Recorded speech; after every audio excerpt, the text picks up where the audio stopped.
Le ministre d'État aux Affaires étrangères des Émirats arabes unis, qui joue un rôle de premier plan dans la coalition militaire, a annoncé une pause dans les opérations militaires menées contre les rebelles Houthis dans la ville portuaire yéménite de Hodeïda. Une mission onusienne dirigée par l'émissaire Martin Griffiths était au Yémen pour tenter de trouver un compromis entre la coalition et les rebelles Houthis.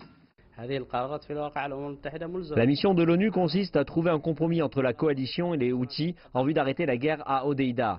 La coalition exige un retrait inconditionnel des Houthis du port et de la ville attenante, tandis que les rebelles Houthis refusent d'en céder la moindre parcelle. Cette mission doit mettre en œuvre les résolutions du Conseil de sécurité qui obligent les belligérants de mettre fin à cette guerre.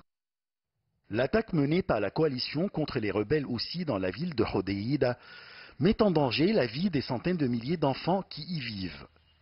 La survie de millions de familles dans le pays dépend des fournitures humanitaires et alimentaires qui transitent par le port de cette ville portuaire située près de la mer Rouge.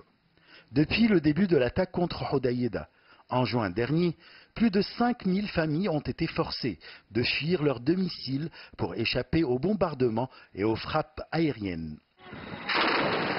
Ces civils qui fuient le danger sont confrontés aux mines terrestres, aux combats et à l'insécurité. En raison du conflit au Yémen, le pays est devenu un véritable enfer pour les enfants. Plus de 22 millions de Yéménites, c'est-à-dire les 3/4 de la population, ont besoin d'une aide et d'une protection humanitaire. Près de 11 millions d'entre eux sont des enfants. Des millions de Yéménites ne sont pas sûrs de trouver le prochain repas. La plupart des hôpitaux ne fonctionnent pas.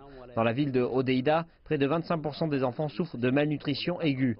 Cette ville a également été frappée l'année dernière par l'épidémie de choléra qui a causé beaucoup de pertes humaines parmi les enfants yéménites.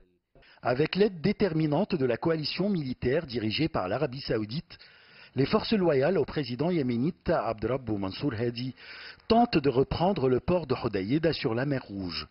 90% des besoins en nourriture du Yémen sont importés. Près de 70% de l'aide humanitaire transite par Hodeïda. Selon le diplomate britannique Martin Griffiths, qui dirige la mission onusienne de paix au Yémen, les discussions avec les deux parties étaient fructueuses. Il espère que cet été témoigne d'un compromis entre les belligérants en vue de mettre fin à la guerre au Yémen.